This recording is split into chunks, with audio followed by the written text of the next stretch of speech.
Bueno, ahí vamos a empezar entonces. Buen día a todos. Ignacio Ibarzábal, buen día, ser director de Argentinos por la Educación. Y queremos agradecerles eh, hoy. Es la segunda edición de nuestros consensos por la educación 2021. Bueno, y es bueno ver varios referentes educativos de Argentinos por la Educación, algunos padres organizados que veo también por ahí, bueno, y también directores ejecutivos de organizaciones amigas, entre otros. Bueno, muchas gracias a todos y en particular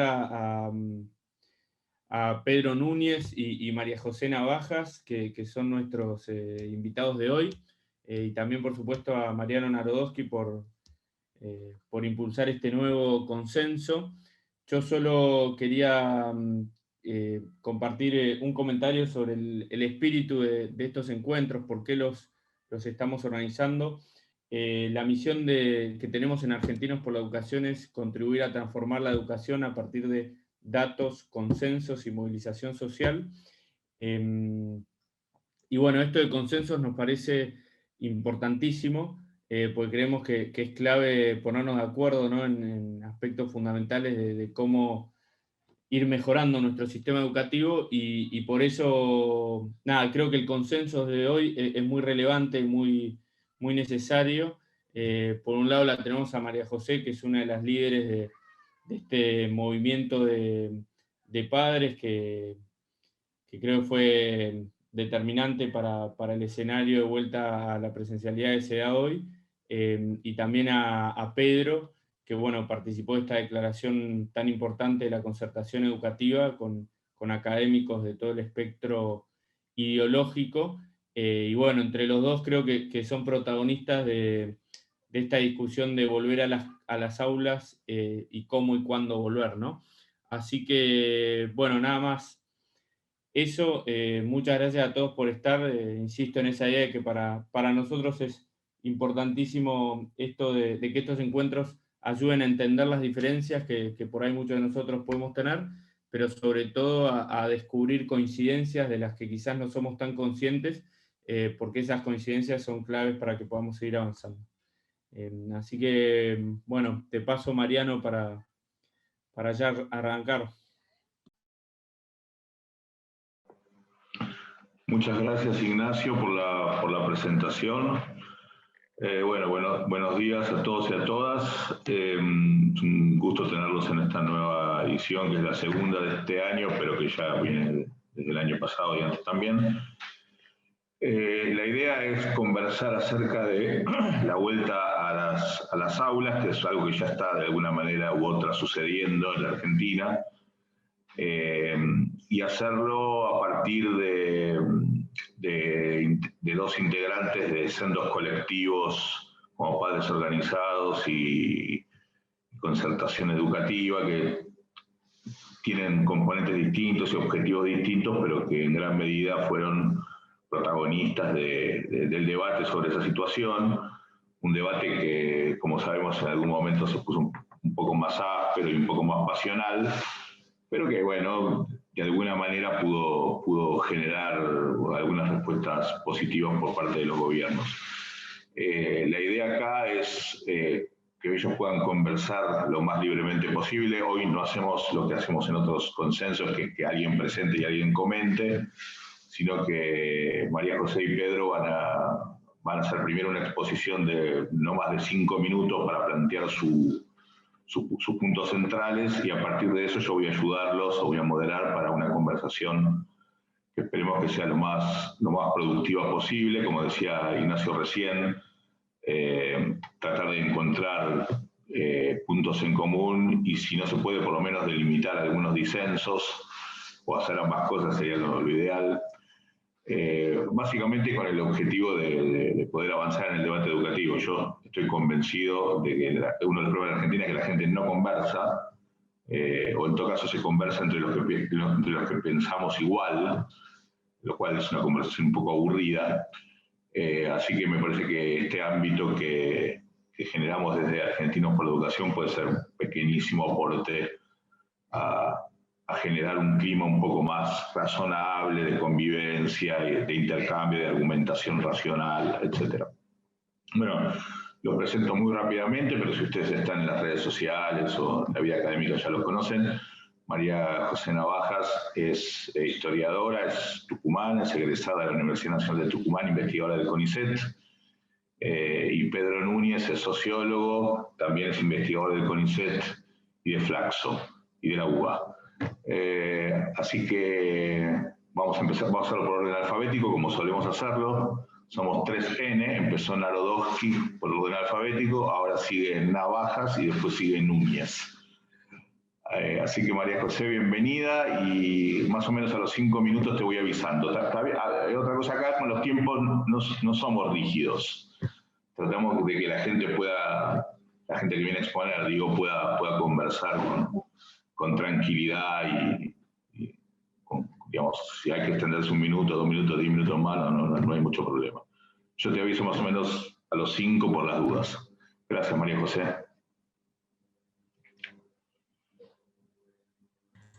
Ahí está.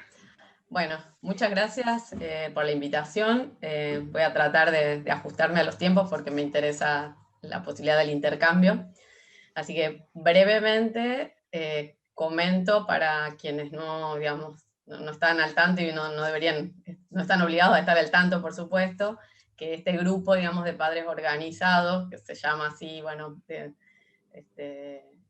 surgió un poco espontáneamente a partir de una conversación en Twitter, ¿no? Entre varias mamás, sobre todo, y algunos papás, que veíamos con preocupación la falta de claridad y de planes concretos en la discusión pública sobre el regreso a clases presenciales para los chicos en la Argentina, ¿no? O sea, había algunos intentos que se estaban vislumbrando en algunas provincias, pero bueno, no había un diseño claro, o al menos no lo veíamos, ¿no? Con la claridad que debería tener para algo tan importante como volver a clases, esto en agosto, ¿no? Ya ha pasado un cuatrimestre completo de escuelas cerradas y clases virtuales en el mejor de los casos. Bueno, esta discusión, pública que estaba bastante opaca o ausente, si se quiere, contrastaba con lo que nosotros ya veíamos en varios países, sobre todo en Europa, que estaban volviendo a clases, ya habían vuelto, y había buena información sobre esa experiencia, ¿no? Buena información en el sentido de que ya se estaba midiendo qué impacto tenía, y el impacto en términos, digamos, de salud pública, de contagios y demás, era bastante auspicioso. Particularmente me acuerdo el caso de Holanda, que individualmente me llegó la información y me llamó mucho la atención, no solo por lo bueno de la información, sino por la disponibilidad. Esto es una cosa que, perdón que voy a ser un poco insistente, pero digo, la accesibilidad a información pública relevante y fácil de entender es una carencia que nos atraviesa en varios aspectos, pero particularmente en esta discusión de la vuelta a clase, yo lo vi como un déficit importante, ¿no? Bueno, a partir de esta información y experiencias en otros países, dijimos, bueno, ¿qué pasa en Argentina? ¿Por qué no hay claridad al respecto? Y bueno, ahí empezamos a tratar de entender cuáles eran, digamos, las trabas, de alguna manera, o por dónde había que ir para que los chicos vuelvan a la escuela, vuelvan a clases. Bueno, entonces recopilar información de afuera, evidencia, armar un corpus, y al mismo tiempo tratar de entender qué había pasado en la Argentina, que es un país federal, y que teóricamente la educación, tanto primaria como secundaria, es potestad de las provincias. Bueno, había quedado bajo el DNU, ¿no? De marzo, que decidía que solo Nación podía autorizar a que las provincias o cualquier jurisdicción vuelva a clases. Bueno, eso inició una larga discusión, fue sumando más evidencia, y estamos, bueno, al día de hoy, empezando las clases, o con planes para empezar las clases en la gran mayoría de las provincias, pero lamentablemente con protocolos muy restrictivos, que cercenan, digamos, la cantidad de presencialidad que uno esperaría ya en este momento del escenario de marzo 2021. Con la información que tenemos, uno esperaría que la presencialidad sea realmente una realidad más contundente y no estos horarios fragmentados, logísticas familiares imposibles. Y en gran parte del país, ya ustedes saben, se parte de la bimodalidad. O sea, en el mejor de los casos, los chicos van a ir 50% del tiempo a la escuela. Y esto para todos los niveles. Y es otra paradoja, ¿no? Porque nivel inicial, nivel primaria y secundaria se toma como un todo cuando hay diferencias de todo tipo, no solo, digamos, pedagógicas, que acá hay mucha gente que sabe de eso muchísimo más que yo, sino desde el punto de vista de cómo afecta el virus a esos chicos y cómo funcionan después los chicos, si contagian o no contagian, que eso está harto, digamos, discutido, demostrado. Entonces, bueno, eso para cerrar. ¿Cumplo con los 5 minutos?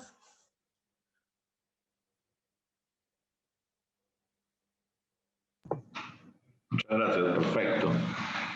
Antes de pasar la palabra a Pedro, muchas gracias, María José, porque fuiste muy sintética y pusiste el punto perfectamente. Un solo comentario: esta organización Argentinos por la Educación justamente hace hincapié en el tema de los datos. Para que tengan una idea, en Argentina no sabemos cuántos docentes hay directamente, o sea, creo que de ahí para abajo todas las cosas que puedan suceder. Sabemos cuántos cargos supuestamente hay, pero no cuántas personas. Bueno, Pedro, muchas gracias. 5 minutos o lo que necesites, yo te aviso. Bueno, gracias, buenos días a todos, a todas. No sé si voy a ser tan concreto como María José. Es un gusto compartir este espacio con ustedes. Gracias por la invitación. Gracias a Mariano especialmente porque es una de las personas que está más impulsando estos diálogos. Tengo 3 puntos iniciales y me voy a repetir porque voy a tomar muchas cosas que se plantearon en los documentos de concertación educativa y también algunas cuestiones que escribimos con Diego Urbich. Brevemente, a ver, la primera cuestión que quiero señalar es celebrar este tipo de espacios. Me parece que no es un tema menor.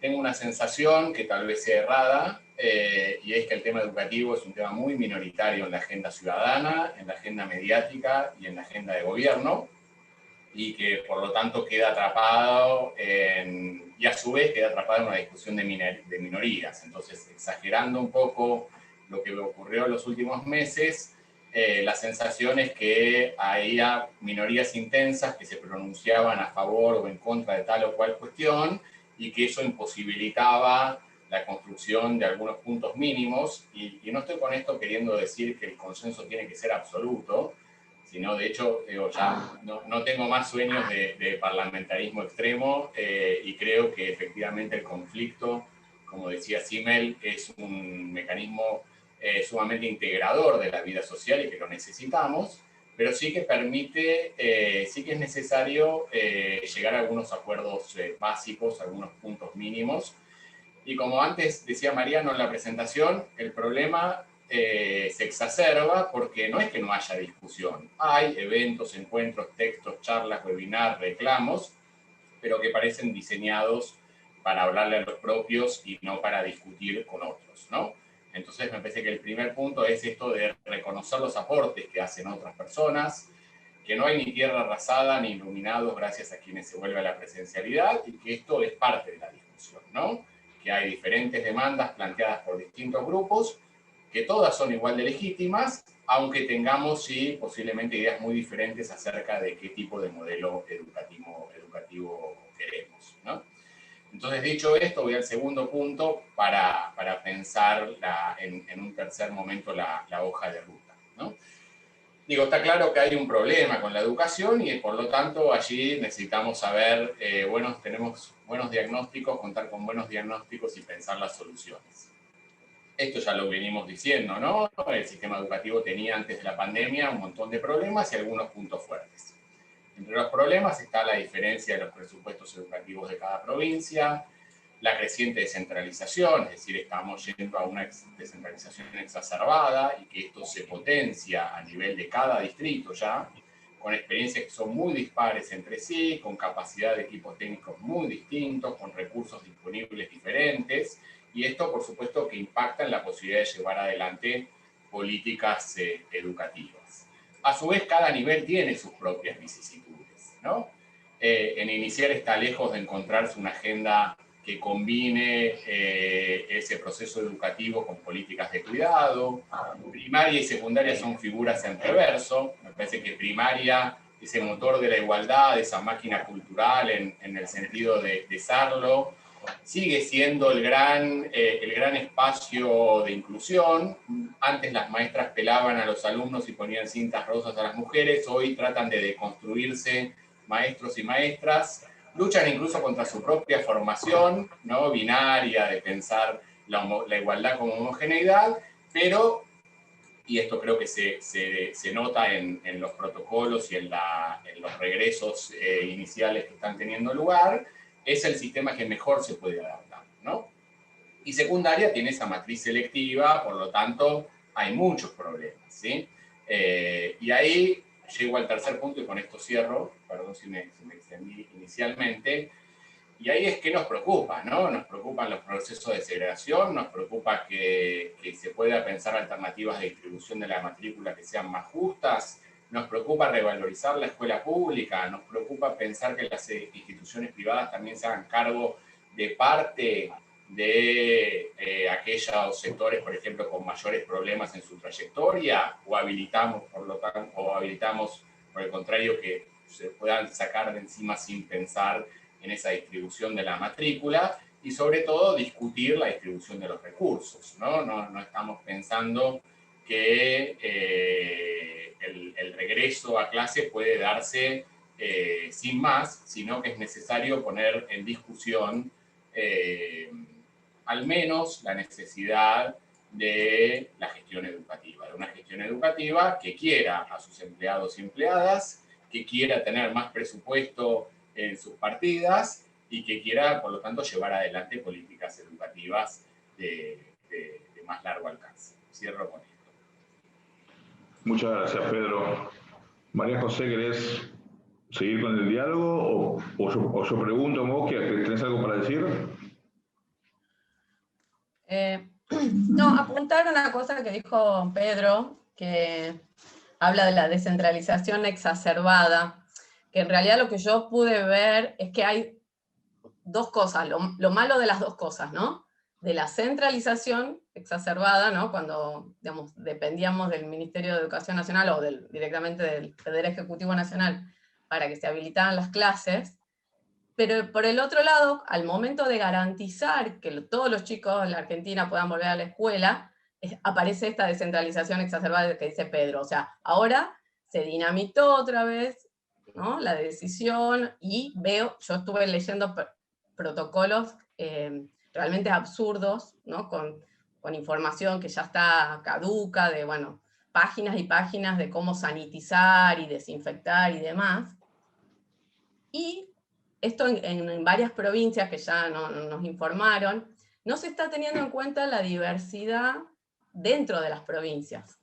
O sea, acá la descentralización exacerbada no aparece cuando debería ser virtuosa, quiero decir, porque muchas localidades del interior de provincias grandes en territorio como Córdoba y Santa Fe, que podrían tener la posibilidad de volver a clase todos los días, desde el Ministerio Provincial se centraliza, ahí sí perversamente, y dice no, bimodal para todos, porque las grandes ciudades, bueno, tienen por supuesto, otra problemática, otro escenario, entonces no se permite una descentralización en el sentido virtuoso, ¿no? De reconocer adentro de las provincias, como no se reconoció adentro del país, no se reconoce adentro de las provincias esta diversidad y estas posibilidades. Y lo mismo pasa con muchas escuelas que dentro de las provincias ofrecen un pensionado, ¿no?, para los chicos que son de los pueblos más lejanos, bueno, esto es secundario sobre todo. Y estoy leyendo los protocolos que no se habilitan, porque no hay protocolo, porque no hay, no sé, ¿por qué no? Entonces, estos chicos que ya perdieron un año completo, ¿sí? Van a perder otro año aparentemente, si seguimos con esto. Entonces, este juego de centralización, descentralización que funcionó en contra de los derechos educativos, creo que hay que darlo vuelta, ¿no? O sea, usarlo de manera virtuosa. Centralizar donde haga falta y descentralizar donde sea necesario. Eso. Pedro. Sí, me parece que este es uno de los puntos centrales, ¿no?, del sistema educativo. ¿Cuánta centralización o descentralización tenemos? Yo me refería a una distribución primaria entre responsabilidades de la nación y las provincias, ¿no? Después, dentro de cada provincia, por supuesto que la situación es muy diversa. Está Claudia Balaguer por ahí, que lo sabe mucho mejor que cualquiera de nosotros y nosotras, pero digo, efectivamente, mi sensación es que la excesiva protocolización en el regreso lo que hace es pretender una homogeneización que no está. Entonces hay que reconocer que el sistema educativo necesita homogeneidad en algunas cuestiones, en algunos aspectos, y necesita mayor autonomía en otros. No es sencillo ver cuáles y cuáles, ¿no? Porque también es cierto que uno no puede dejar en un país federal, no puede dejar decir, bueno, vos, porque sos una escuela aislada y demás, podés ir todos los días, y entonces otro que tiene una situación muy diferente, la realidad es que vas a ir, no sé, 2 veces cada tanto. Me estoy diciendo cualquier cuestión para exacerbar el ejemplo. Entonces, ¿cuánto lográs de acompasamiento y cuánto lográs de permitir mayores aperturas en aquellos lugares donde efectivamente es posible por una situación epidemiológica? Yo no soy sociólogo, no soy pedagogo, soy politólogo, así que, y no soy gestor de políticas públicas, ¿no? Me parece que estas son respuestas que tienen que dar esas personas. Hay una dificultad de gestión muy importante que hay que poner sobre la mesa, y esto me parece que se extiende a distintos niveles, y por lo tanto queda un poco en la responsabilidad y en los cuerpos de los directivos, de los equipos directivos, de los docentes, que son quienes innovan, quienes tienen que llevar adelante y ver cómo traducen esta normativa de cada lugar para la situación concreta de sus escuelas. Entonces me parece que ahí quizás un primer paso sea tener un poco este territorio de cada lugar mejor marcado, mejor diseñado, y poder ir avanzando en esas posibilidades de retornos diferentes. Insisto, del mismo tiempo hay que pensar lo universal, ¿no? Lo universal y lo particular, ese gran dilema del sistema educativo. Gracias, Pedro. Disculpame que yo te dije sociólogo, pero te juro que fue un elogio. Así que mil disculpas. Lo sé porque los politólogos no estamos demasiado bien. No Bueno, hay una ministra politóloga, así que... No tiene buena prensa. Bueno, creo que ahí hay un primer acuerdo, ¿no? Me pareció entender, digamos, que poder delimitar lo que es descentralización perversa versus centralización perversa, y poder entender, digamos, que lo que hace falta es, como dijo María José, lo mejor de la centralización y lo mejor de la descentralización, por ahí con algunos de los ejemplos que pusieron los dos, digamos, básicamente es abrir donde se puede abrir, no abrir donde no se puede abrir, etcétera, etcétera, y qué capacidad instalada hay para eso. Yo quiero poner un punto, para que esto no sea tan amable tampoco, en el sentido, hay un punto que planteaste al principio, María José, que fue lo de que el gobierno nacional asumió la responsabilidad efectivamente. Ahora, si uno recorre las resoluciones del Consejo Federal de Educación, lo que uno va a ver es que las 24 provincias delegaron en el gobierno nacional esa potestad. Entonces, mi pregunta, mi comentario, hace 15 días tuvimos acá a Axel Rivas y a Walter Grau, ministro de Educación de Córdoba, que plantearon los mismos puntos que ustedes en términos por ahí más de federalismo, pero aplicada a la cuestión concreta en este contexto, ¿cómo resolver eso? Porque cuando había un problema, las provincias, en forma muy sumisa, en mi opinión, por correr por mi cuenta, delegaron la responsabilidad que marca la Constitución Nacional en el Gobierno Nacional, por medio de un acta del Consejo Federal, que ni siquiera sé qué rango constitucional tendrá eso, pero bueno, a nadie le importa tampoco. Pregunta, ¿cómo trabajar con eso desde el punto de vista más general, más político, pero también desde los ciudadanos? ¿Qué hacer con eso? Porque tenemos municipios, tenemos provincias, tenemos Estado Nacional. Puede empezar cualquiera de los dos. Si les interesa mi comentario, si no, sigan con lo suyo, que estaba muy bien.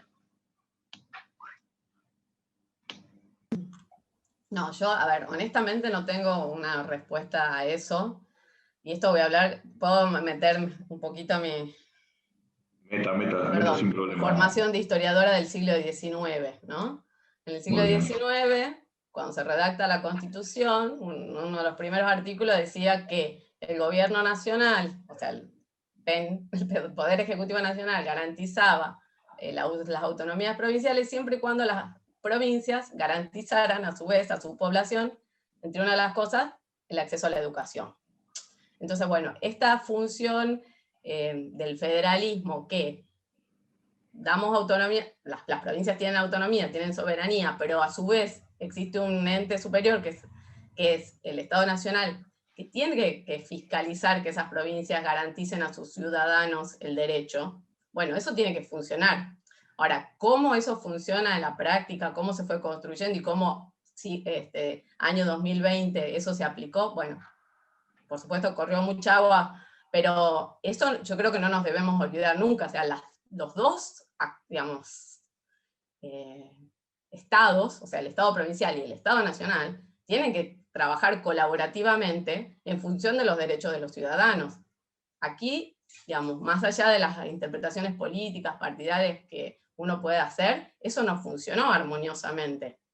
O sea, el Estado, digamos, si delegaron, estoy de acuerdo con lo que decías, Mariano, o sea, a mí me sorprendió cuando yo empecé a mirar, bueno, qué pasó acá en los papeles, ¿no? Digo, pero ¿cómo puede ser todas las autoridades provinciales y la Ciudad Autónoma de Buenos Aires firmaron un acta que le entregan la potestad de administrar la educación al gobierno nacional, o sea, o le dan la llave para que les vuelva a abrir cuando quieran volver a la escuela, digamos, para que los chicos vuelvan a la escuela.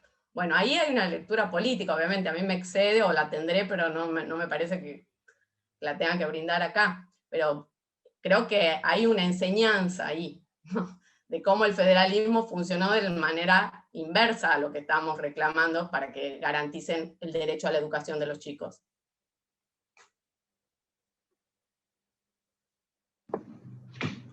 Pedro. Sí, a ver, me parece que está buenísimo todo el recorrido histórico. Creo que ahí hay también una discusión de distribución de los recursos presupuestarios, que esto es algo que Alejandro Moruchowicz ha trabajado un montón, y cómo van los distintos momentos de transferencias y demás, ¿no? Entonces, situados a este momento, me parece que la disparidad que hay entre las provincias es algo que uno no debería enfatizar, no debería profundizar, ¿no? Digo, si aspiramos a un país federal, a un país con cierta igualdad entre ciudadanos y ciudadanas, más allá de si te toca vivir en la pampa húmeda, o si te toca vivir en el noroeste, o si te toca la Patagonia, digo, efectivamente hay una idea de conjunto, de comunidad, de lo universal. Y el sistema educativo tenía esa pretensión de construir un universal.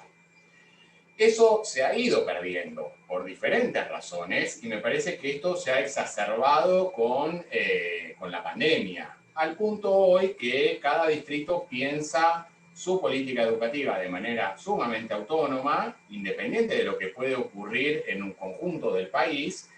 No hay, o hay muy pocas, iniciativas de unas provincias que son replicadas por otras, hay poco diálogo entre los propios ministerios provinciales, hay poco aprendizaje que circula. Eso me parece que debería ser función del Ministerio de Educación Nacional, de poner un poco en discusión, en circulación, en análisis, determinadas herramientas, iniciativas, una mirada de lo común, más allá de los avances y discusiones que puedan plantear algunas de las provincias. Digo, el caso de lo que fue Santa Fe, el caso de Córdoba, ¿no? Donde plantearon el caso en su momento de las escuelas de reingreso en la Ciudad de Buenos Aires. Digo, hay iniciativas que son súper interesantes y que quedan acotadas a un territorio, ¿no? Entonces, eso como primera cuestión. La otra es que me parece ahí que, decía, se exacerba con la pandemia, porque no solo ocurre eso, sino que la movilización de distintos sectores también lleva a que, bueno, algo que con Diego Burbi llamamos un poco este regreso a la carta. Entonces, cada uno de nosotros quiere que la escuela se adapte a nuestros horarios familiares, a nuestros horarios laborales, en medio de una pandemia. Bueno, eso es muy difícil, porque el sistema educativo necesita ponerse nuevamente en marcha. Creo que ahí hay un saber hacer que me parece que se está demostrando ahora, digo, al menos en la Ciudad de Buenos Aires, con muy poco tiempo las escuelas se pusieron en movimiento, casi o prácticamente sin apoyo institucional. Entonces, digo, hay un saber hacer ahí instalado en las instituciones y en los actores docentes, no docentes, y también en las familias que saben cómo vincularse con las instituciones. El punto allí, nuevamente, es de qué forma logramos generar esas políticas educativas de mayor acompañamiento. Una cuestión que se ha señalado muchas veces es, bueno, que la distribución presupuestaria esté atada a que efectivamente se invierte en educación y no entre en la bolsa del presupuesto provincial para ser gastado en cualquier otro tipo de recurso. Pero bueno, son discusiones largas. Me parece que en el momento en el que estamos en esta coyuntura hay que plantearlas, no se van a solucionar de un día para el otro, ¿sí? Pero son esas las discusiones que me parece que tienen que estar sobre la mesa, porque si no nos quedamos con eslogans, ¿no? Es decir, nos importa la educación. Bueno, nos importa la educación se traduce en políticas activas, se traduce en presupuestos, se traduce en mejor infraestructura, se traduce en mejor trato a los docentes y a las docentes, se traduce en formación de los docentes, se traduce en pautas claras de acompañamiento, porque creo que en el primer documento de concertación decíamos hay una autonomía perversa, ¿no? Bueno, cada escuela actúa de acuerdo a sus posibilidades, sin acompañamiento institucional. Y esto lo que hace es exacerbar las desigualdades, porque entonces tenés la suerte o no que te toque un equipo de directivo más o menos interesante, que te toque un docente más o menos copado, que se haya vinculado o no con sus estudiantes, y por lo tanto es casi el azar lo que determina la trayectoria educativa. Para que no sea el azar necesitamos la presencia de la política educativa. María José, ¿algo para agregar?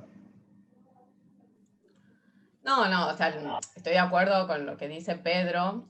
Lo que pasa es que yo lo que temo es que en este momento estamos plantados en una idea de que aquellas instituciones, tanto de gestión pública como de gestión privada, tienen la capacidad de recuperar a sus estudiantes, o sea, abrirle de nuevo las puertas en buenas condiciones, y esto en diferentes lugares del país, se está impidiendo eso, porque hay otras que no lo pueden hacer.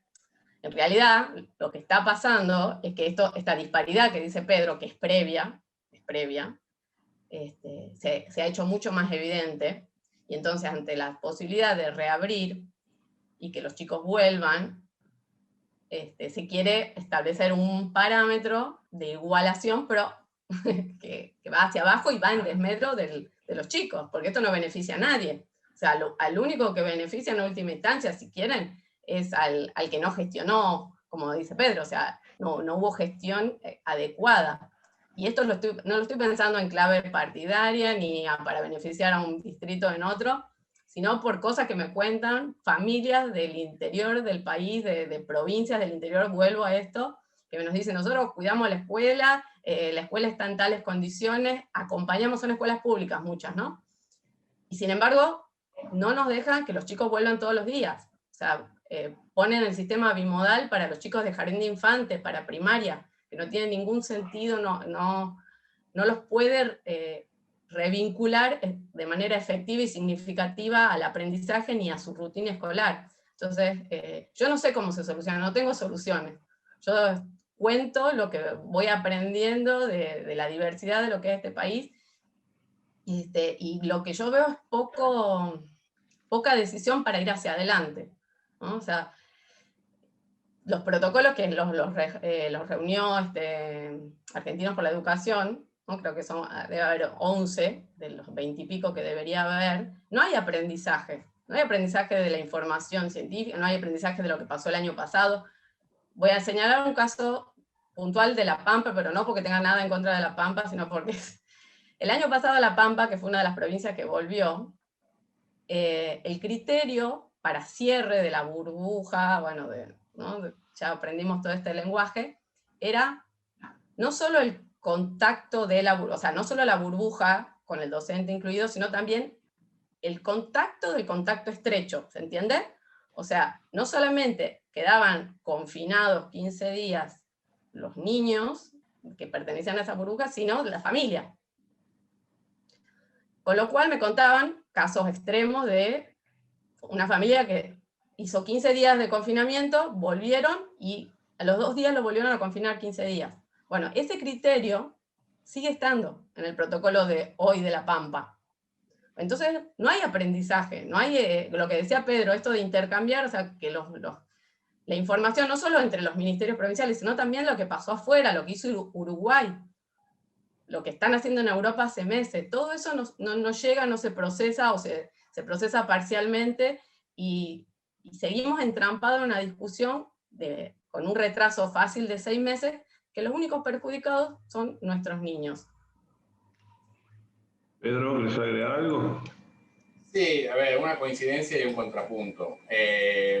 Mi sensación es que el sistema se está poniendo en marcha. No sé si pondría tantos peros o dificultades. Por supuesto que hay ahí un montón de cuestiones a seguir problematizando y a ver de qué manera se desarrolla el ciclo lectivo.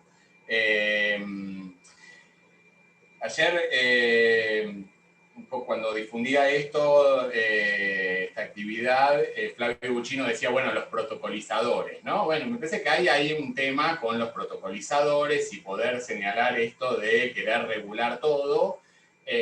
La sensación que tengo es que falta criterio pedagógico en la protocolización, ¿no? Entonces uno podría estar un poco más de acuerdo con la conformación de burbujas, si esas burbujas no fueran por orden alfabético, sino, por ejemplo, por algún tipo de criterio para trabajar en grupos sobre algún aspecto en particular, el que fuera, ¿sí? Pero que haya algún tipo de criterio. Me parece que ahí hay una oportunidad interesante, que trabajar, que estar menos horas en las escuelas es un punto importante, y que es un tema no menor para pensar a futuro, si esos aprendizajes son intensivos, y no ocurría como muchas veces antes, decir, bueno, llenamos la currícula de un montón de actividades que no sabemos los resultados y ni sabemos a veces bien para qué están, sino para justificar que estén un montón de horas. Por supuesto que eso implicaría articular con otro tipo de instancias barriales, deportivas y demás, porque los chicos y chicas necesitan otros espacios de sociabilidad, no solamente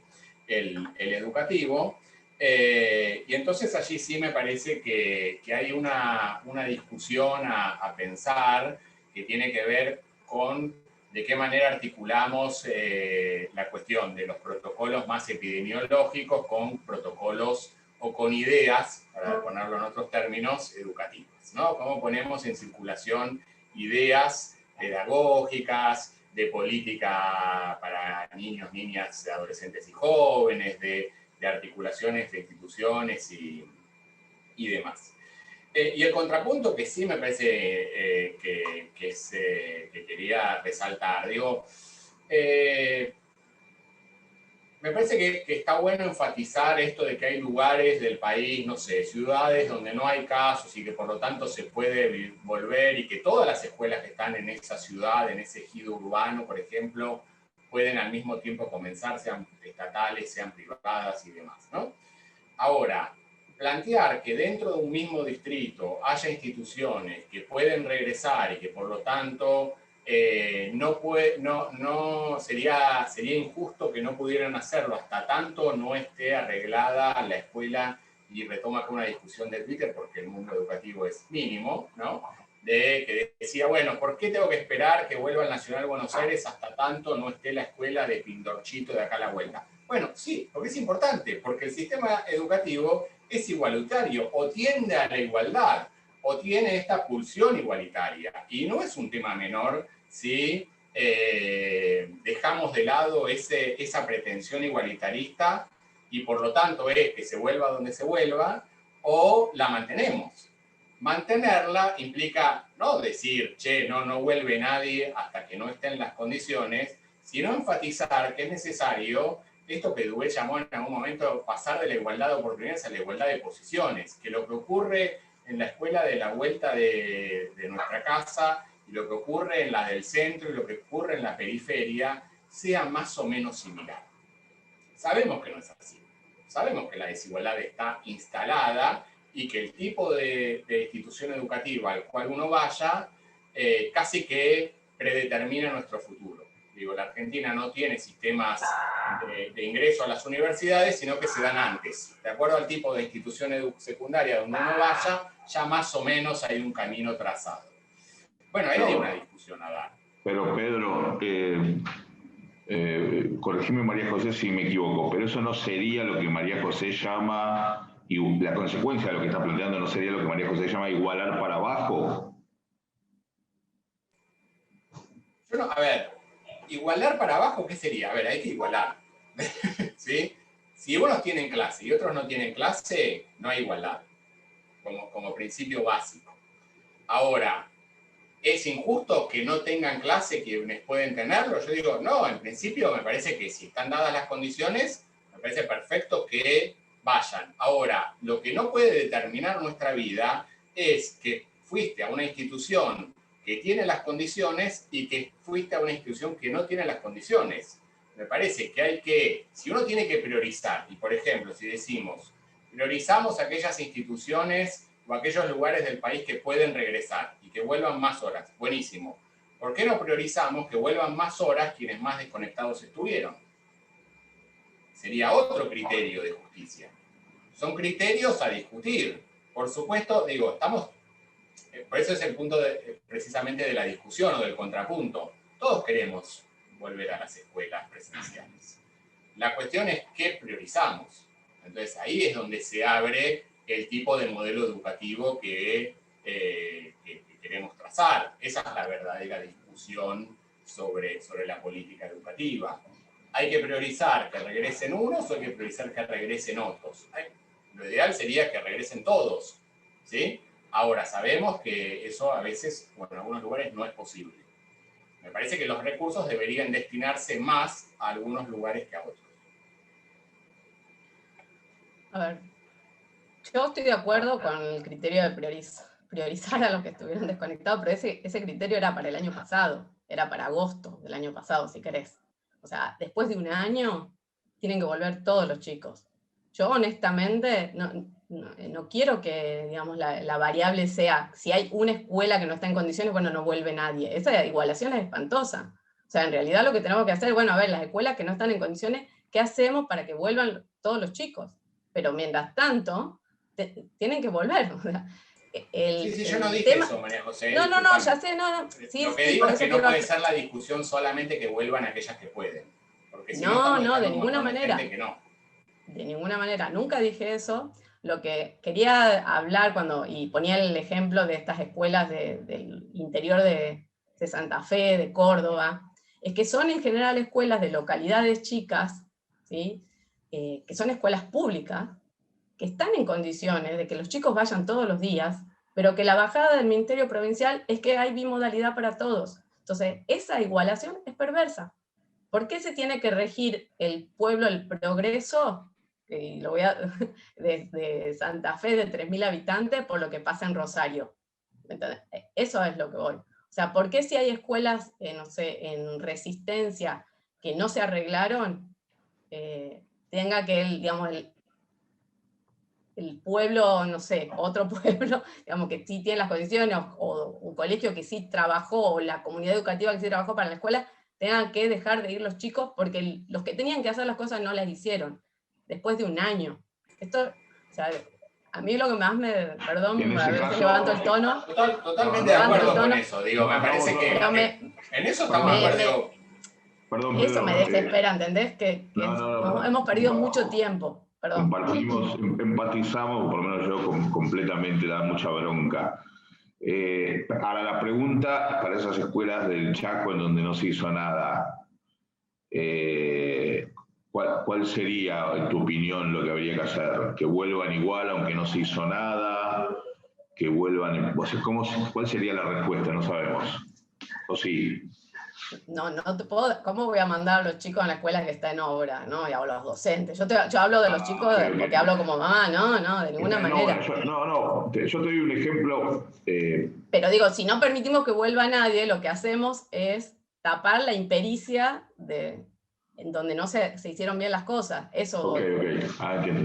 Entiendo. Pedro, perdón, yo te interrumpí. No, decía que estoy absolutamente de acuerdo que, por ejemplo, impulsar una cuestión donde se combina el modelo híbrido en algunos pueblos o ciudades de 3.000, 5.000 habitantes no tiene ningún sentido. Digo, porque muchos chicos y chicas no necesitan ese modelo híbrido, no necesitan volver a su casa a conectarse, que quizás hasta no tienen los dispositivos necesarios, porque las dinámicas de sociabilidad son completamente diferentes. Entonces, totalmente de acuerdo con lo que decía María José. Ahora, el punto que sí quiero resaltar es que en el momento que se plantea el retorno a la presencialidad, y digo, hay que volver y demás, solamente el punto que quiero decir es, no puede ser que quienes vayan a escuelas Palacio o quienes vayan a instituciones privadas que reúnen todas las condiciones puedan volver, y por lo tanto otros chicos y chicas que asisten a instituciones que no están, por diferentes razones, en condiciones, precisamente las condiciones de ese retorno sean de tal manera que profundizan la desigualdad que ya implica ir a una escuela Palacio o a una escuela que no está en condiciones de infraestructura. Eso es, a mi modo de ver, mi modesta contribución a aquello que debería profundizarse. ¿Eso afecta a los otros? En principio no. Digo, que algunos, no sé, habría que verlo, pero no me parece que afecte. Lo que quiero es poner en la agenda de discusión la necesidad de pensar eso. Pero ahí déjame que brutilitarice mi pregunta en el mismo sentido que a María José antes. ¿Y entonces qué hacemos en ese caso? Porque, a ver, el chico que va el chico que le tocó ir a una escuela Palacio, que por ejemplo acá en la Ciudad de Buenos Aires, muchas están en los barrios del sur, o sea, ni siquiera tiene que ver con, claro, de todo, porque además hubo corrimientos urbanos, entonces donde antes había clases altas, ahora hay clases bajas, en el sur, por ejemplo, en la ciudad, y ahí hay grandes escuelas. Entonces al que le tocó caer en una escuela Palacio puede ir, y el otro tiene que ir una vez por semana o media vez por semana, o en esas ingenierías bizantinas, como las llamó Manuel Becerra. Ok, entonces diría, exijamos que los recursos se destinen a esas instituciones. Digo, no me parece, con un presupuesto en la Ciudad de Buenos Aires que tiende a la disminución y que va cada vez recortándose más, la idea de regresemos todos en las mismas condiciones, en igualdad de condiciones, cae por su propio peso, no es constatable. Si eso no se traduce en inversiones presupuestarias, si eso no se traduce en decir, bueno, no tengo en condiciones esta escuela, puedo articular con la biblioteca, puedo articular con la sociedad de fomento, hay 1000 experiencias de articulación y no todas las instituciones estuvieron durante el 2020 absolutamente cerradas. Había instituciones educativas en muchos lugares del país que asistían, que tenían contacto, que se juntaban estoy pensando en la escuela de la Isla Maciel, en el museo de la Isla Maciel para conectarse, es decir, está lleno de experiencias. Lo que quiero poner en discusión es decir, estamos de acuerdo con la presencialidad, este momento es una oportunidad para atenuar algunas brechas de desigualdad, podemos intentarlo en una ciudad de Buenos Aires que tiene el 50% en las instituciones privadas y el 50% de la matrícula en instituciones estatales. Entonces ya hay ahí un corrimiento cada vez mayor de los sectores de la ciudad de Buenos Aires hacia resolver vía privada la educación. ¿Quieres agregar algo, María José? No, la verdad que, pero digo, no quiero centrar en la ciudad de Buenos Aires y tampoco en el eje público-privado, porque me parece que hay instituciones de gestión privada y de gestión estatal que se manejaron bien y otras que no. Entonces, yo creo que habría que poner el énfasis en la buena gestión educativa, decía Pedro, y no solo digo, a nivel ministerial, sino también a nivel más micro, ¿no? Pero otra vez, digo, volvemos a discutir que hay escuelas que no están en condiciones y es marzo de 2021. Yo leía el otro día la resolución del Consejo Federal, la última, y en uno de los primeros puntos dice que estuvieron trabajando para adecuar las escuelas. Eso lo firmaron los 24 ministros y el ministro nacional, bueno, y no sé quién más. Entonces, si estuvieron trabajando en eso y muchos gobiernos hicieron propaganda con eso, con las obras, con las escuelas en obra, bueno, que las escuelas estén como dicen que tienen que estar. Yo no, digo, este reclamo va a los responsables, no es una discusión entre nosotros. Ahora, no, obviamente, pero quiero poner una dosis de realismo brutal. Las escuelas no se van a arreglar, lamento informarles. O sea, habrá alguna que otra que entre la cooperadora, el gobierno, algún contacto en el gobierno que ayuda. Bueno, como sabemos que se resuelven las cosas en la Argentina, algunas cosas sistemáticas, otras que se hacen como se puede, pero yo entiendo que la mayoría de los problemas de infraestructura y equipamiento de las escuelas no se va a arreglar ni en un año ni en varios, y mucho menos en un momento como este de brutal crisis económica, por otro lado, en donde el Estado está completamente desfinanciado, por las razones que sean, no vamos a entrar en eso, pero creo que estamos todos de acuerdo. Quiero poner un ejemplo respecto de esto, a ver cómo reacciona, que es un poco escatológico, pero tiene que ver con estas cosas de la vida cotidiana. Escuela del centro de una localidad cerca del Gran Buenos Aires, una estación del tren Roca, entre Domínico y Quilmes, o sea, queda solo Bernal. En la escuela del centro no empiezan las clases. Yo leí el documento público firmado por la directora con total honestidad explicando por qué, y es básicamente porque no tienen resueltos los problemas de infraestructura básico para poder empezar.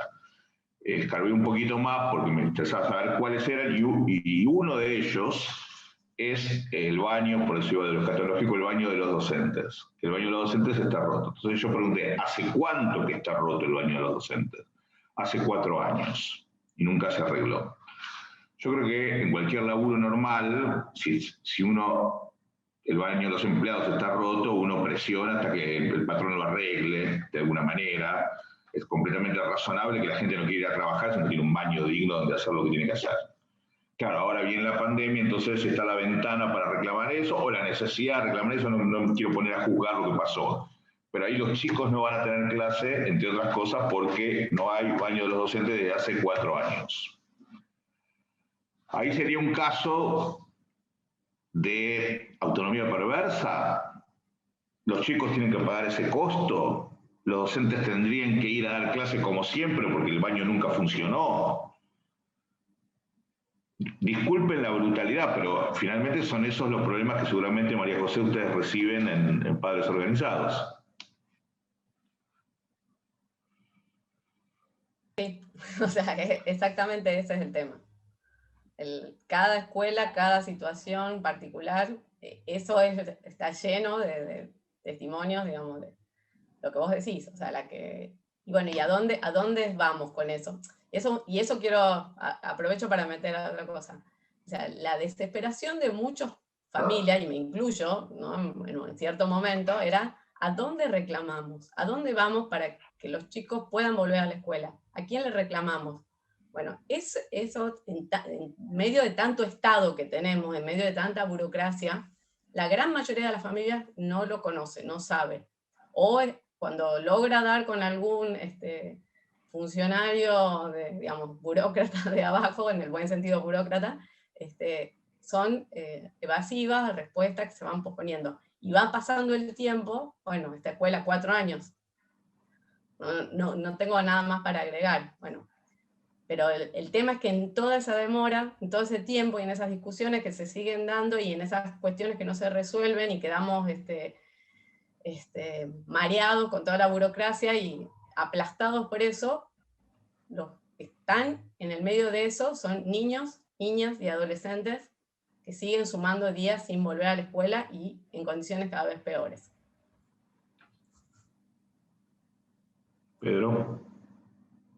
Sí, me parece que hay dos discusiones, ¿no? Una más macro que es, bueno, en las provincias hay casos en el chat, ¿no? De gente que comenta en Santa Fe, en el interior no teníamos casos, se podía volver, en Córdoba, bárbaro. Digo, ahí me parece que está claro que la prioridad tiene que ver con ministerios educativos provinciales que tomen decisiones, ¿no? Básicamente, y que por lo tanto avancen en aperturas en distintos lugares y con políticas educativas que lleguen a todo el territorio, porque esta es otra cuestión. A veces tendemos a pensar desde los grandes centros urbanos y las necesidades educativas de muchos lugares del país son muy diferentes, ¿no?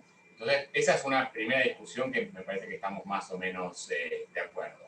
La segunda discusión ya es entrar en, bueno, el caso A, el caso B, el caso C, que es un poco lo que traes vos, Mariano. Digo, si así está el baño de los docentes, no quiero ni pensar cómo debe estar el de los alumnos, porque todos los que transitamos alguna escuela sabemos que siempre el de docentes está mejor que el de los alumnos. Entonces, a ver, lo que vos decís de hace 4 años que estaba así y nunca se reclamó, bueno, era parte también del abandono, de la dejadez y de la ausencia de recursos o de llegada quizá de ese equipo directivo a encontrar, porque esta es parte de la autonomía perversa. Hay algunas instituciones tienen un equipo directivo que recorre y logra que le arreglen el baño, ¿sí?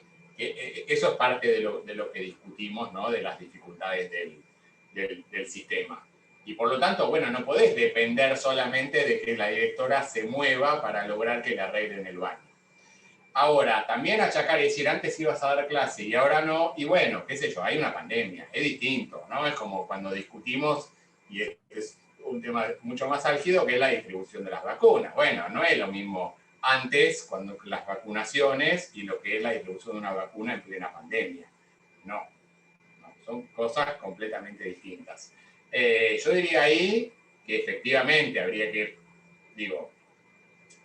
esto creo que Mariano vos lo decís varias veces, bueno, quienes tienen más posibilidades de incidir en la toma de decisiones son algunas familias y no son generalmente los de los sectores de clases medias bajas o bajas que tienden a concentrarse más en escuelas públicas. Bueno, efectivamente allí habría muchas menos posibilidades de esas familias para lograr instalar en agenda el arreglo de esa institución. Necesitamos, bueno, ¿cómo se resuelve ese caso particular? No lo sé, no lo tengo muy claro. Es un dilema casi en términos de qué no priorizamos y qué priorizamos. Pensando un poco más en un plano más macro, las condiciones de infraestructura mínimas tienen que estar garantizadas. Con recursos finitos, con recursos máximos, como sea, no sé, hay prioridades que efectivamente me parece que las gestiones educativas tienen que empezar a considerar. Si no tenemos muchas noticias de las gestiones educativas, ya ahí hay otro problema, ¿no? María José, la idea es terminar 11:15. Hay 2 personas que quieren hacer preguntas, pero bueno, quisiera agotar un poco más esto y después en todo caso si hay tiempo, porque el diálogo está muy bueno. Vos vos entiendo que estás planteando, o ustedes, no importa, te pregunto a vos que estás acá, estás planteando que lo que habría que hacer es volver sin estos protocolos de distanciamiento de 1,5 metros. Porque el principal problema del protocolo, convengamos, son los 1,5 metros, que es donde después, una vez que están los chicos adentro, hay otros protocolos. Unos más salvajes, otros menos salvajes, pero el problema son los 1,5 metros. Yo posteé una foto en Twitter de una escuela de acá de la capital donde la escuela privada ponía tabiques de madera en los bancos de los alumnos y le aprobaron el protocolo.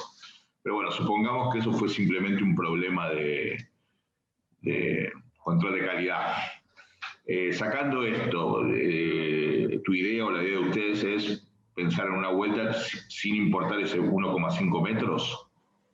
Mira, quiero apuntar a eso, porque por un lado pusieron en todos, ¿no?, una cuestión muy estricta de 1,5 metros de distancia, uso de barbijos, incluso a nivel inicial.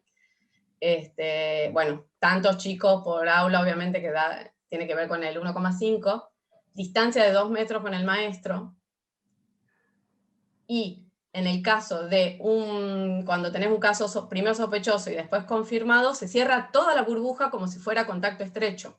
O sea, estás en el peor de los escenarios, porque por un lado te pusiste unos protocolos súper estrictos para que los chicos no se acerquen entre sí, para que no se acerquen al maestro. Los chicos, no sé cómo hacen los maestros de los primeros grados o de preescolar con los nenes con el barbijo, que están aprendiendo a leer y escribir y que es fundamental el tema de, bueno. Entonces, por un lado eso, y después cuando tenés que, digamos, decidir por protocolo cuándo cerrar, tomás a toda la burbuja como si hubiese sido contacto estrecho sin ningún tipo de protección. Esto me dicen, por ejemplo, las médicas, hay varias mamás que son además médicas de otras provincias, me dicen, nosotros que estamos trabajando en el sistema de salud, el criterio de contacto estrecho es menos estricto que en las escuelas.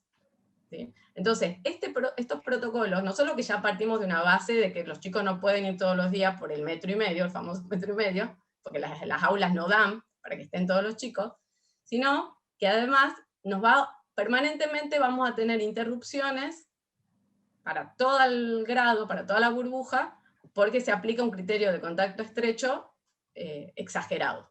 ¿Sí? Entonces, seguimos discutiendo que no se arreglan los baños, y estoy totalmente de acuerdo que no es digno ir a una escuela que están los baños rotos, y al mismo tiempo estamos frente a una discusión de un protocolo que no va a garantizar la continuidad de las clases. Cuando ya tenemos un montón de información, que la escuela con ventilación, lavado de manos, y los chicos a nivel inicial no necesitan barbijo, y vuelvo al atraso, o sea, estamos partiendo como si estuviésemos hace 6 meses con esta discusión del protocolo, las pautas seguras. Y dejo. Pedro.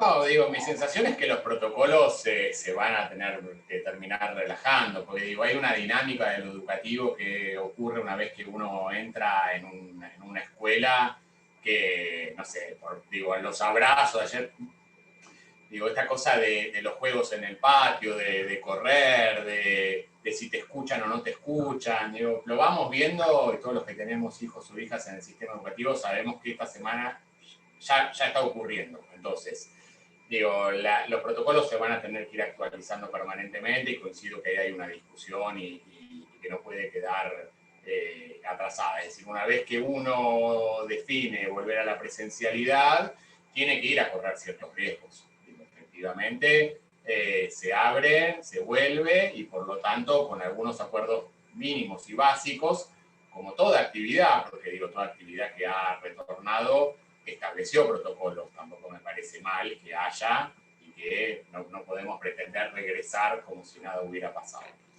La segunda cuestión la planteaba Tamara Binacur por ahí, digo, bueno, una vez que está eso, ¿qué pasa con los que vienen con los que aprendieron de manera diferente? ¿No? ¿Qué pasa con los que tienen trayectorias distintas? ¿Qué pasa? Dos temas, ¿no?, que traigo para pensar, y que al menos no he leído nada. ¿Qué pasa con los chicos y chicas que siguen en la casa porque son grupo de riesgo? Digo, ¿hay algo que se haya dicho sobre eso? Yo no he leído casi nada. ¿Hay algo, digo, cómo le damos contenido pedagógico a las burbujas? Y nuevamente, me parece que quizás de esta situación podamos sacar aprendizajes. El 1,5 metros quizás no está tan mal que haya grupos más reducidos, ¿sí? Y quizás no está tan mal ir con menos cosas en la mochila, y quizás no está tan mal que los aprendizajes que se dan sean 3 horas o 4, y que sean más intensivas, y que no los tengamos 8 horas, porque eso se supone que es una mejor educación. Entonces me parece que ahí hay otra discusión, quizás para un segundo momento, que es aprovechar esta coyuntura para plantearla y decir, bueno, más allá de toda esta discusión inicial que tuvimos, o no tan inicial, de quiénes vuelven, cómo vuelven en cada lugar del país, cada institución, las palacios, las no palacios, las privadas, públicas. Digo, a mí sí me parece importante, no para establecer ejes de diferenciación, pero sí para pensar que las realidades de cada institución son diferentes. Dentro del universo las privadas también, y dentro del universo las públicas también. No se trata solamente de un eje de diferenciación pública-privada. Entonces, ahí hay un montón de discusiones que me parece, o mis sensaciones, que no están dadas, ¿no? Y que no podemos quedarnos solamente en, bueno, regresamos y con toda la cuestión de la infraestructura y demás, sino que también hay que poner cabeza, hay que poner ideas, hay que pensar recursos. No, porque como decía Mariana, bueno, no se van a arreglar mañana las escuelas, ya lo sabemos, digo, vivimos en Argentina, la situación socioeconómica es muy compleja, la educación no está priorizada en los presupuestos ni de nación, ni de las provincias han ahorrado dinero este tiempo y no lo van a destinar automáticamente porque a nosotros se nos ocurre juntarnos un viernes a la mañana a decir que es importante que lo hagan. Ahora, esto no quita que no tengamos que poner sobre la agenda de discusión algunas temáticas que nos parecen relevantes. Digo, cuando se dice en agosto, en septiembre se empezó a pensar, digo, todo el año se pensó. Todo el año hubo discusiones sobre cómo pensamos la vuelta, cómo pensamos la realidad educativa hoy, de qué forma priorizamos o no priorizamos algunos grupos, otros y demás. Quizás se habló tanto que no terminamos de acordar algunos puntos básicos, mínimos, indispensables para construir ese sistema educativo como idea de sistema y no como idea de cada institución define a la carta lo que quiere hacer. Ese punto creo que está claro. El último, el de la autonomía perversa, creo que ese es uno de los principales consensos. Me parece, corregime María José si entiendo mal, pero me parece que María José tiene un punto, lo cual yo no me podría expedir porque acá estoy como moderador, pero me parece que tiene un punto cuando ella plantea que esta contradicción entre el 1,5 metros de distancia versus el aislamiento, el confinamiento en el caso de un contagio. Es decir, actuamos con protocolo de distanciamiento, pero después reaccionamos como si no lo tuviéramos. La consecuencia que yo saco, María José, vos corregime, es que bueno, entonces para eso vayamos todo y listo. Si igual vas a cerrar como si estuviéramos todos juntos, entonces vayamos todos juntos. Por supuesto, acá ninguno de nosotros es epidemiólogo, apenas politólogos, hay un humilde pedagogo, pero creo que ahí hay un punto, me parece que es interesante y no, para tenerlo como una idea fuerte. Antes, nos quedan un par de minutos. Guadalupe Rojo y Tamara Binacur tenían preguntas o comentarios. Entonces la idea es que ellas los hagan lo más brevemente posible para que reaccionen María José y Pedro y después yo termino. ¿Les parece? Hola Pedro, hola María José. Muy breve porque ya lo comenté en el chat. O sea, me parecía que había que destacar el tema de la discrecionalidad, que no es lo mismo que descentralización, no es lo mismo aprovechar las diferencias y evitar igualar para abajo que dejar discrecionalmente a los directivos. Y creo que todos estamos viendo casos, sobre todo en la Ciudad de Buenos Aires, donde los directivos de las escuelas tienen bastante discrecionalidad para tomar decisiones y obviamente hay observando desigualdades que no necesariamente tienen que ver entre gestión privada y pública, ni nivel socioeconómico, sino desigualdades muchas veces por Y el otro tema es el de la priorización, que era para Pedro, que hablaba de, bueno, criterios para priorizar. Me parece que es importante tener en cuenta que priorizar tiene sentido cuando hay un bien escaso, y cuando no hay un bien escaso para gestionar, digamos, no hay nada que priorizar, deberían ir todos a la escuela y chao.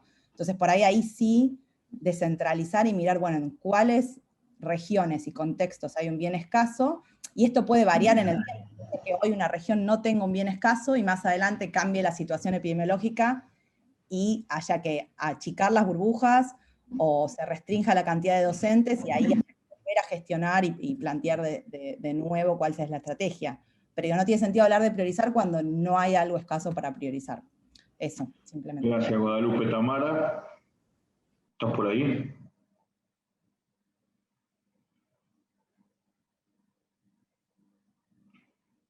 Está viajando, Tamara, ¿no? Estaba haciendo tiempo en adaptación de niño, que no es lo mismo. No, la inquietud que yo tenía tiene un poco que ver con lo que mencionaba. Está buenísimo. Mate Guadalupe. Tiene que ver con la discrepancia que aparece en un nivel intermedio, que es entre las escuelas que mal o bien ya empezaron y que adoptan estrategias que no son muy entendibles y que no responden a un criterio previamente explicitado y que sin lugar a duda también acentúan la desigualdad que los dos expositores anteriores mencionaban. Así que bueno, ver un poco qué piensan en relación con esto. Muchas gracias, Tamara. María José. Perdón, le voy a pedir a Tamara si lo puede explicitar un poco mejor porque no terminé de entender hacia dónde va la pregunta. En principio, a ver, hay algunas cuestiones que están protocolizadas y otras que no, que tienen que ver con bajo qué criterios, por ejemplo, algunas escuelas tienen comedor y otras no, bajo qué criterios algunas abren 3 veces por semana y otras no. O sea, dentro del universo de las que abren, encontramos que hay mucha diferencia, sobre todo entre lo que tiene que ver con gestión privada, con estrategias y criterios que no son previamente explicitados previamente y que creo que obedecen a un cierto margen de discrecionalidad, que algunas operan bajo la legalidad y otras no tanto, y que esto sin lugar a dudas también va a traer algún tipo de coletazo. Entonces, bueno, un poco cómo lo ven ustedes, qué información tienen al respecto. Bueno, eso que decís llegó muchísimo al chat de Padres Organizados de Cava en Instagram, o sea, muchísima, se notó muchísimo la disparidad. Y ahí, bueno, hay varias cosas, es lo que yo decía, puse recién en el chat, o sea, también dejar a criterio de cada directivo y de cada docente que esto se vaya relajando, bueno, va a ser un nivel de disparidad y de desigualdad espantoso, porque habrá docentes más estrictos, habrá directivos más estrictos que tengan más miedo, menos miedo, no. Esto tiene que ser un lineamiento para todo. Entonces, lo que recién dijo Mariano con mucha más claridad que yo es, volemos el metro y digamos, vayamos a la escuela sin este protocolo de distanciamiento, porque después, cuando se cierra la burbuja, la cerramos como si no hubiese habido distanciamiento. Entonces, si vamos a reaccionar sanitariamente con una idea de contacto estrecho, bueno, entonces que haya contacto estrecho dentro del aula como suelen tener los niños, digamos, sobre todo los más chicos, el jardín, el nivel inicial, y que los chicos, es ridículo que no puedan comer adentro de la escuela si pueden salir y comer adentro en un McDonald's. Eso es todo absurdo para mí, o sea, ya ni siquiera te diría que bueno, no, que si el comedor es tal, si el comedor es... Yo sé que habilitaron muchos privados, esto sé de privados, no sé públicos, porque podían llevar la vianda y comer en el patio los chicos. Comida fría, porque no se puede calentar, no sé por qué. O sea, hay un montón de cosas ridículas que no tienen ningún fundamento. La obsesión con la limpieza de superficie, de las alfombras sanitizantes, rociar de alcohol las mochilas de los chicos, todo eso, bueno, sigue estando en los protocolos y ya está súper demostrado que no tiene sentido. Es mucho más importante la ventilación y por supuesto el lavado de manos. Ya está, ¿no? Y después el seguimiento, por supuesto, el testeo y el seguimiento.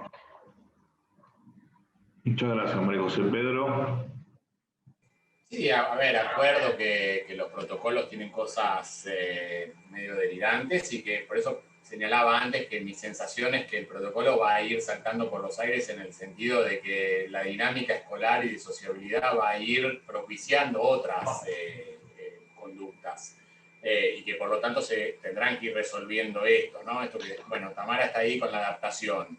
¿Por qué en algunos jardines de inicial se pone adaptación de 1 hora y otros arrancaron con 2 horas y media o 3? Bueno, es parte de esta decisión y falta, me parece a mí, de supervisión, de otras instancias intermedias del sistema educativo que no están funcionando, digo, ¿no?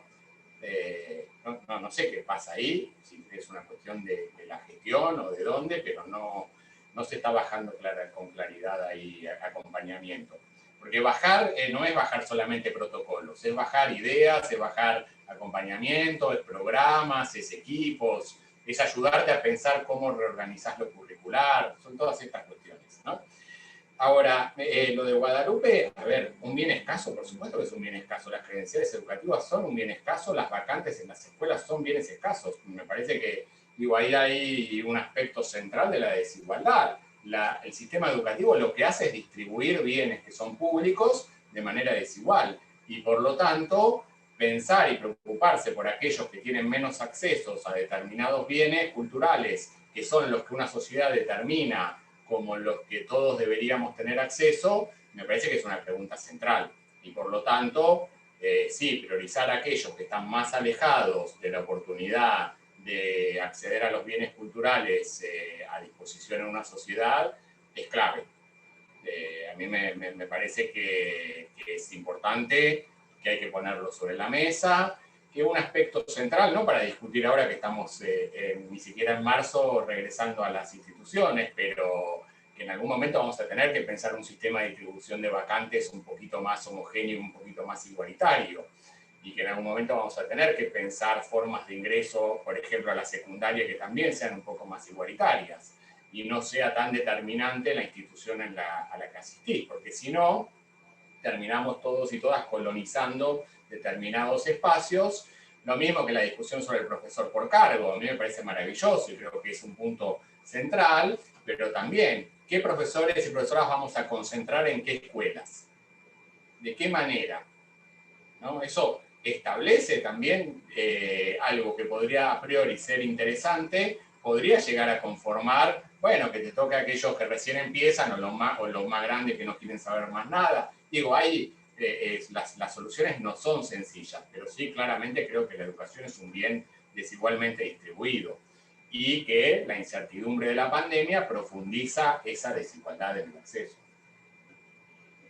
Muchas gracias, Pedro. Bueno, para ir cerrando, yo tengo una duda y 3, creo que acuerdos, espero que sea así, y después le daría 1 minuto a Pedro primero y a María José después para hacer un cierre, y ya estamos sobre la hora. La primera duda es respecto de los temas que trajeron Guadalupe y Tamara. Es una duda, yo no sé hasta dónde hay discrecionalidad y hasta dónde hay un criterio pedagógico profesional de un directivo. Es la duda, no estoy diciendo, no estoy contraponiendo, estoy diciendo que ahí hay un continuum. En general, en la Argentina no estamos acostumbrados a las decisiones profesionales de los directivos, sobre todo en el sector público, el privado un poco más, por la cuestión jerárquica que ustedes señalaron muy bien, con lo cual, digo, tendemos más a respetar la palabra de un médico que nos dice la distancia social tiene que ser así o así, y cuando eso lo aplica un directivo, que es su visión profesional respecto del problema, tal vez lo vemos como algo discrecional.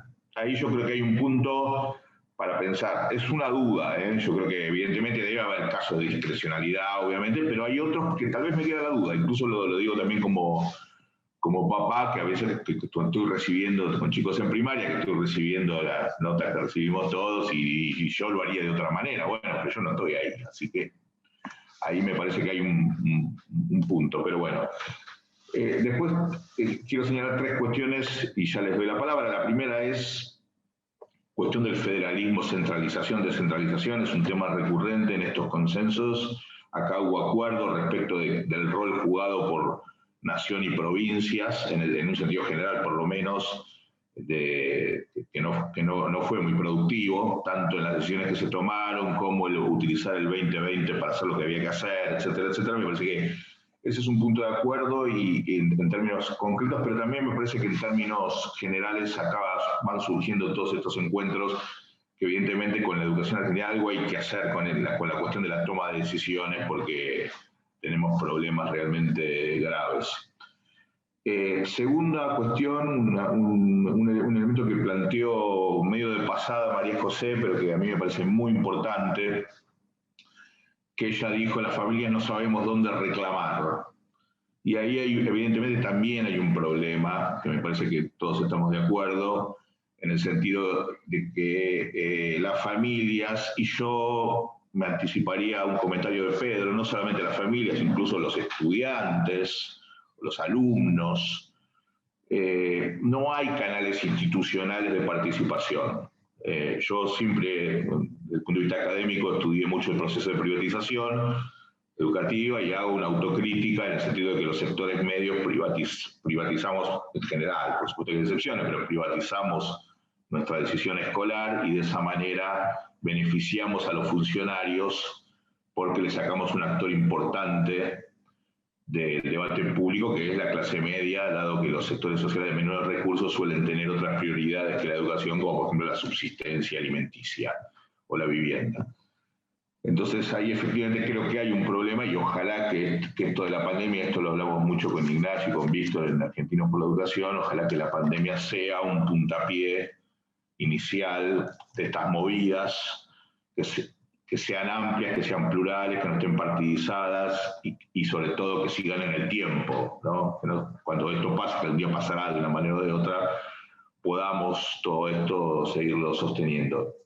Y un último punto que creo que también hay consenso, incluso en el chat también, algo que planteó Pedro, respecto de la capacidad institucional de las escuelas, de las provincias y de las escuelas, ¿no? Para tomar decisiones.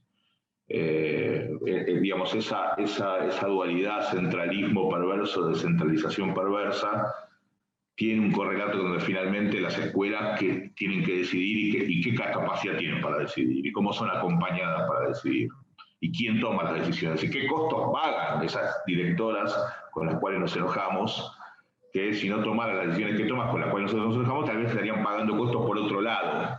Entonces ahí hay todo una cosa para ver, y él también planteó una cuestión de los desafíos que se vienen, por ejemplo, qué consecuencias traería o cómo podemos aprovechar este tema de que los chicos van menos tiempo presencial, que tal vez se pueda aprovechar algo de eso, que no sea así, porque efectivamente, como él dijo, muchas veces llenamos de contenidos para pasar el tiempo, y me parece que ese es otro desafío. Alguien en el chat pidió hacer otro sobre estas cuestiones pedagógicas, lo tomamos nota, pero me parece que ahí hay otro punto de acuerdo en el sentido de que a nuestro sistema escolar le falta capacidad de las escuelas, de las provincias y de las escuelas, de ser acompañadas tener condiciones para tomar decisiones.